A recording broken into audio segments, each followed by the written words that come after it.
We're all familiar with the 1995 award-winning movie Braveheart. The director presented us with the life of William Wallace, portrayed as the Braveheart, and depicted a betrayal by Robert the Bruce. While it was an entertaining film, the storyline wasn't entirely accurate.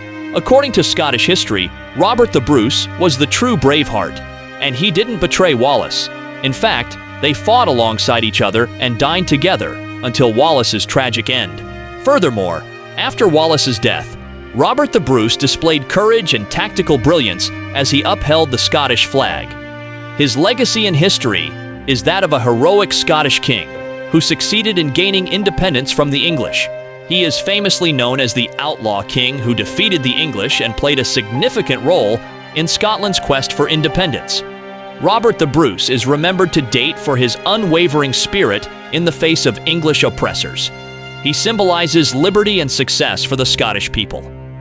Born during the reign of King Edward I, young Robert witnessed the English king seize control of Scotland through a full-scale invasion. Fueled by his determination to free his people from tyranny, he would later lead the Scottish army alongside Wallace in their historic fight against the English.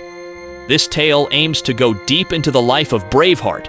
It covers Robert's struggle against English oppressors, his reign and failures, and the victory that granted Scotland her independence. It also sheds light on the events and encounters that led to England's invasion.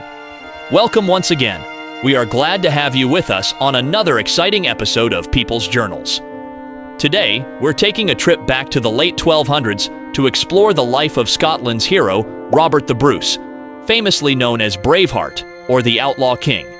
In this episode, we'll delve into his life, his legacy, his regime, and how he led the Scottish army to triumph over England.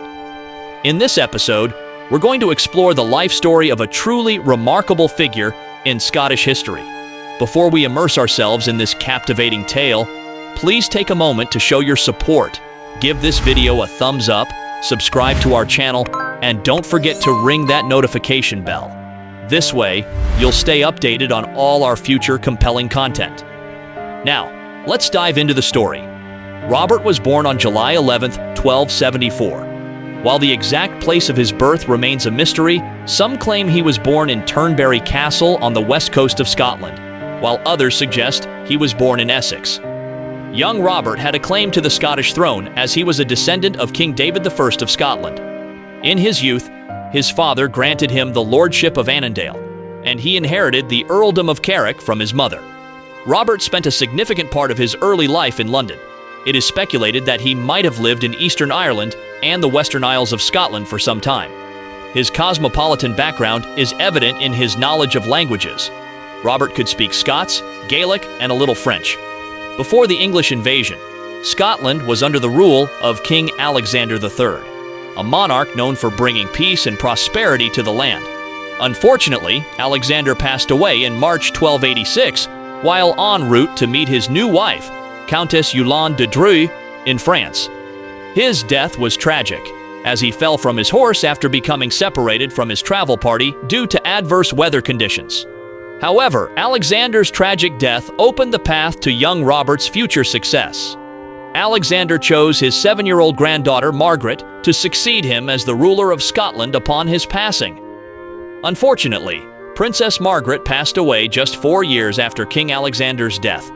Her demise left a significant void in Scotland's highest office, leading to a crisis as the people struggled to select a new leader from among the various noble families. Two families, the Bruces and the Balliols, were particularly close to the throne and asserted their claims. After much debate and contention over who should be crowned king, John Balliol of House Galloway ascended to the Scottish throne in 1292. However, Balliol's rule was short-lived and unfruitful, lasting only 3 years. It is widely believed that the English King Edward I manipulated the process of selecting the Scottish king to place Balliol on the throne, as Edward consistently undermined Balliol's reign. King Edward I was a formidable warlord and an ambitious leader who believed that Scotland rightfully belonged to England and was his by birthright. He harbored a long-standing desire to invade Scotland, but during Alexander III's reign, he couldn't realize this ambition. Edward understood that the Bruces would pose a significant obstacle to his plans. Therefore, he lent his support to Balliol's claim to the Scottish throne, believing he could control him. While Balliol's lineage placed him closer to the royal line, it became evident that he was ill-suited to rule as king. The English king believed that with Balliol on the Scottish throne, the time was ripe to realize his ambitions. However, Balliol took an unexpected turn by aligning himself with the Council of Guidance and forming an Auld alliance with France. This newly established alliance thwarted Edward's claims over Scotland, even though it wasn't necessarily in Scotland's best interest. Consequently, Robert the Bruce and his family joined forces with the English king to overthrow Balliol. Prior to that, Edward launched a full-scale invasion of Scotland in his bid to seize control of the throne. This resulted in the Scottish people living under colonial rule, eventually leading to a significant rebellion against England, led by Robert and William Wallace. Wallace burst onto the scene in May 1297. He launched a surprise attack on the town of Lanark, resulting in the death of the settlement's sheriff. This marked the formation of the first anti-colonial rebel group in Scotland, determined to stand against the English king. Wallace's actions made him a beacon of hope and inspiration for the Scottish resistance. Over time, he garnered countless supporters, including Robert's. Eventually, the two leaders spearheaded a full-blown rebellion that successfully ousted the English forces from Fife and Perthshire in Scotland. Robert is remembered for fighting alongside Wallace to defeat the English army at Stirling Bridge. The battle was fierce and will be remembered for centuries as it shaped the course of Scotland's history. However, after the battle, Edward negotiated with Robert and other Scottish leaders to broker peace. Meanwhile, Wallace was away from Scotland at the time, and shortly afterward, he was captured and killed in London in August 1305. Wallace's death shook the whole of Scotland. In 1298, following the death of Wallace, Robert assumed the role of Guardian of Scotland, sharing the position with John Comyn. William Wallace had previously held this role before he retired shortly before his passing. Robert and Comyn worked together to defend the people of Scotland against English oppression.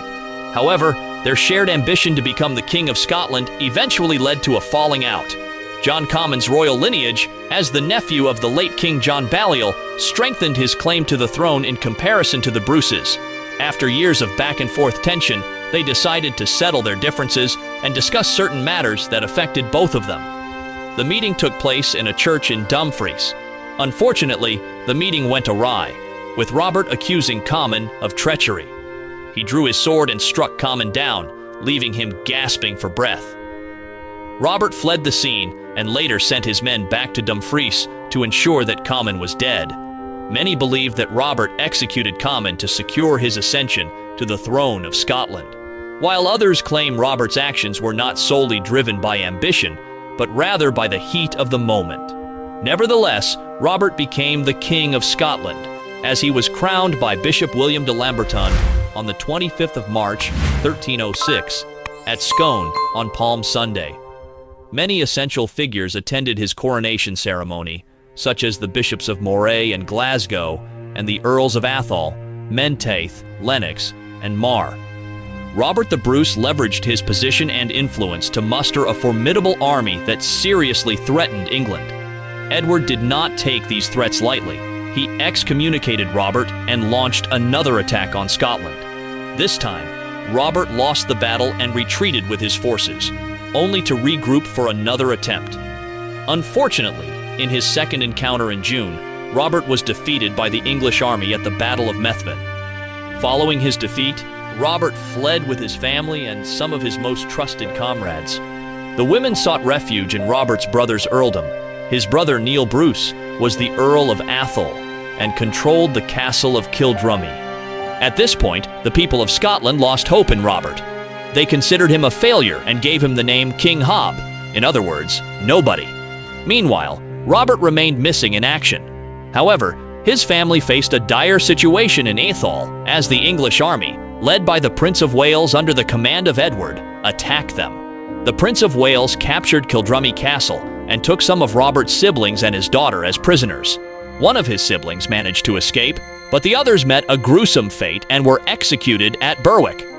His daughter was subsequently sent to a convent, and his sister was imprisoned, but later released through a prisoner exchange. In February 1307, Robert returned with a small force of Scottish soldiers and waged small-scale wars against the English troops. Over time, Robert achieved success by defeating the English on two different occasions. First at the Battle of Glentrool, and later at the Battle of Loudoun Hill. People were noticing, and Robert was slowly regaining control over Scotland.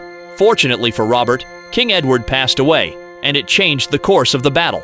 On the 7th of July, 1307, King Edward I passed away, and the English throne passed to his son, Edward II. Unlike his father, Edward II wasn't a fierce and ambitious king. This worked in Robert's favor, as he continued to seize control of Scotland by defeating English forces in various parts of the country. Robert regained his reputation and took the lead in the rebellion against the English. This wasn't in favor of Edward II because England had lost almost all of its strongholds in Scotland, except for Stirling Castle in Stirling. To fully regain Scotland's independence from England, Robert the Bruce gathered his forces and launched an attack on Stirling Castle. Facing over 12,000 English soldiers defending the castle in Bannockburn, Robert's Scottish forces were outnumbered. However, Robert's tactical brilliance came into play. The Scottish army utilized the landscape around Stirling Castle, digging defensive positions to slow down Edward II's army. Through Robert's tactics, the Scots managed to level the playing field. Following his victory at Stirling Castle, Robert strategically chose to wage war against England. He sent envoys and soldiers to Ireland, seeking to convince them to join his cause in the fight against England. This invasion of Ireland resulted in Scotland gaining control over certain territories in the country, and in 1316, his brother even became the King of Ireland. After these strategic efforts in Ireland, Robert launched large-scale offensives across northern England. After his victory, Robert prioritized reuniting his family, who had been held captive in England. His daughter returned home after 10 years, and Robert arranged her marriage to a Scottish lord. In 1320, Robert wrote a letter to the Pope, requesting the rescission of his excommunication and official recognition as Scotland's king. He presented the Declaration of Arbroath to Pope John XXII, affirming these requests and emphasizing Scotland's desire for independence from English rule. In the years following the Battle of Bannockburn and the Declaration of Arbroath, Robert the Bruce experienced relative stability. However, new challenges arose. The English king attempted another invasion, which failed, and some prominent figures in Scotland even plotted against him. Robert the Bruce emerged as a fearless king who surpassed the achievements of his predecessors. He also managed to recover many of Scotland's stolen artifacts from England. In 1327, he made peace with Edward III, the son of Edward II. Before Edward II died, he relinquished all claims over Scotland and declared the battle over. The relationship between the two kingdoms had gotten strained due to the constant raids and oppressive rule. King Robert and his people likely felt relieved and accomplished, knowing the war had finally ended. On the 7th of June, 1329, King Robert met his end at the age of 55 at the manor of Cardross, near Dumbarton. While the exact cause of his death remained shrouded in mystery, the English claimed it was due to leprosy. Throughout his lifetime, Robert harbored a deep desire to embark on a crusade, a holy mission to fight for God's cause. Sadly, this aspiration remained unfulfilled, and he carried this regret until his passing in 1329. This unfulfilled dream prompted him to entrust a loyal knight with a special mission after his death. Sir Douglas was tasked with carrying Robert's heart, contained in a silver urn, on a crusade. He embarked on this solemn journey, heading towards Spain. However, Douglas's path intersected with an ongoing conflict. Tragically, he lost his life. In a final act of defiance, he hurled the urn containing Robert's heart at the enemy and cried out, "Lead on, Braveheart, I'm right behind you." This important moment bestowed upon Robert the Bruce the name Braveheart. Several years later, Robert's heart was eventually returned to Scotland, a symbol of his enduring legacy and the remarkable tale of his knight's devotion. Robert's passing in 1329 marked a significant moment in Scotland's history. While the English retreat during the 14th century had initiated Scotland's journey toward independence, it didn't ensure an unchallenged sovereignty. A pivotal juncture arrived in 1603 when James VI of Scotland ascended to the English throne as James I, effectively merging the two kingdoms under a single monarch. However, despite this political union, Scotland and England retained their distinct identities in legal terms. Fast forward to 1707, the Acts of Union formally bound Scotland and England into a single entity, forging the United Kingdom. Yet, the enduring nature of these legislative acts doesn't automatically signify widespread support or a seamless journey ahead. In the subsequent centuries, the United Kingdom faced various challenges and disruptions. Even today, Scotland remains engaged in conversations and debates regarding its place within the broader United Kingdom, reflecting the enduring complexities and nuances of its historical and political landscape. In conclusion, Robert the Bruce's remarkable journey from his birth in 1274, amidst questions about his birthplace, to his rise as the true Braveheart and King of Scotland, leaves an unforgettable mark on history. His untimely death has left a legacy of courage and determination that continues to symbolize freedom for the Scottish people. The symbolic journey of his heart to Spain, carried by the brave Sir Douglas, shows the undying devotion and commitment of Robert's comrades and their unshakable belief in his cause. Thank you for joining us on this captivating journey through the life and reign of Robert the Bruce, the Braveheart of Scotland. If you enjoyed this episode, don't forget to show your support by liking this video, subscribing to our channel, and ringing that notification bell. Stay tuned for more engaging content from People's Journals, where history comes alive.